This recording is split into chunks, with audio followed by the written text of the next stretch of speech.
Chapter 3. The Showdown. The morning sun climbed higher into the sky, its golden rays casting long shadows over the camp of Israel. The air was heavy with anticipation, as though even the heavens held their breath.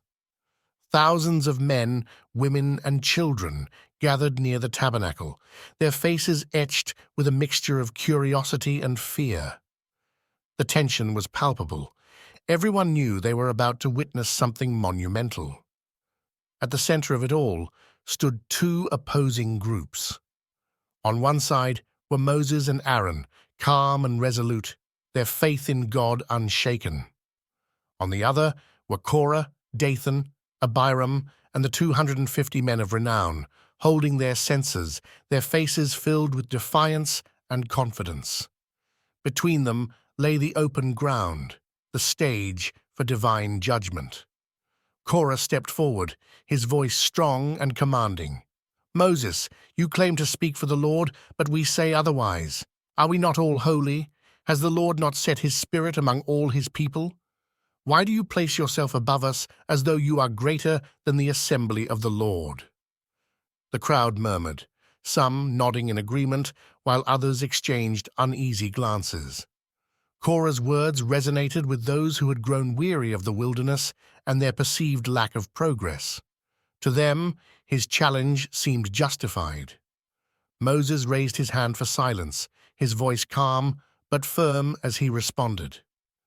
"Korah, this rebellion is not against me or Aaron. It is against the Lord himself.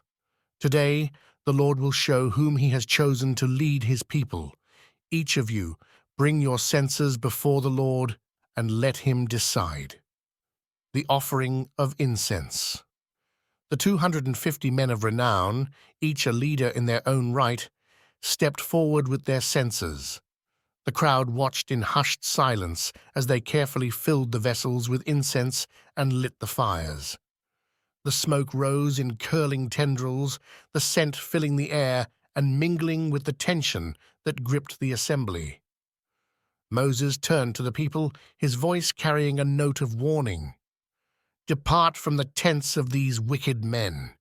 Do not touch anything that belongs to them, or you will be swept away in their sin."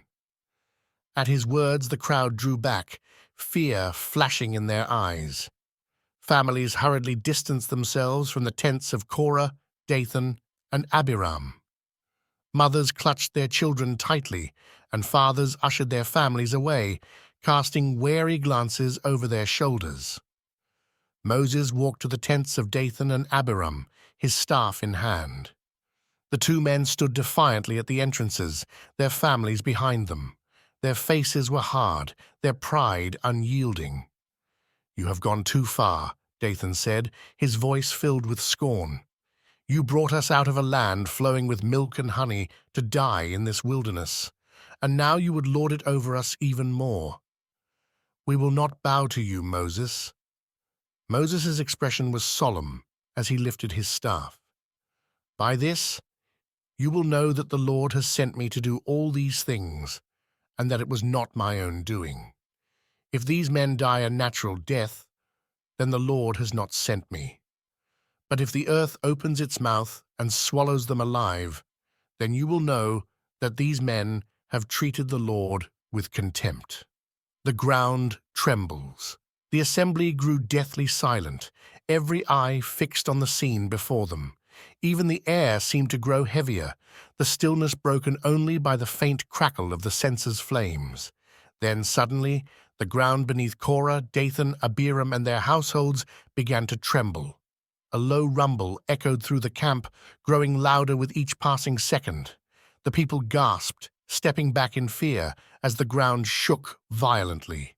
Children clung to their mothers, and men tried to steady themselves, their eyes wide with terror. Before anyone could react, the earth beneath the tents of Korah, Dathan, and Abiram split open with a deafening roar.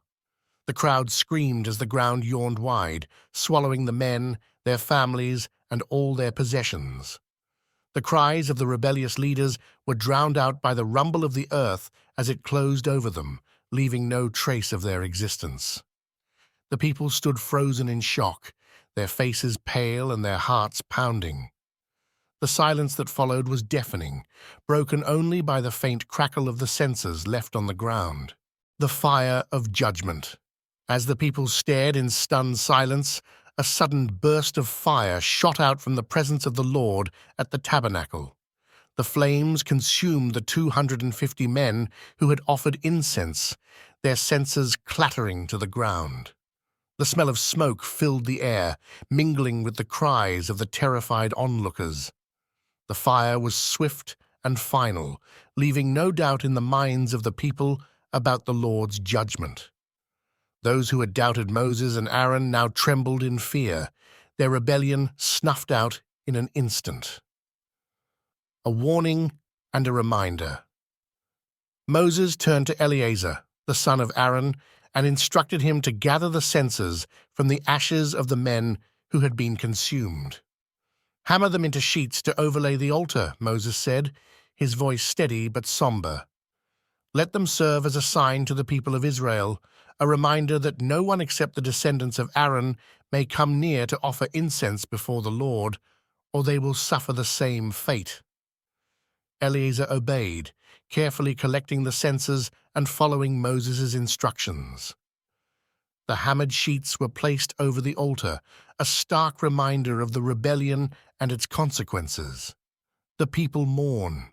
In the days that followed, the camp of Israel was filled with mourning and reflection.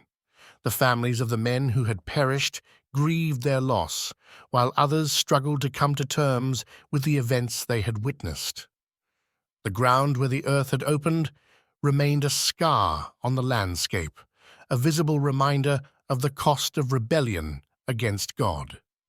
Moses and Aaron, though vindicated, carried the weight of the rebellion in their hearts.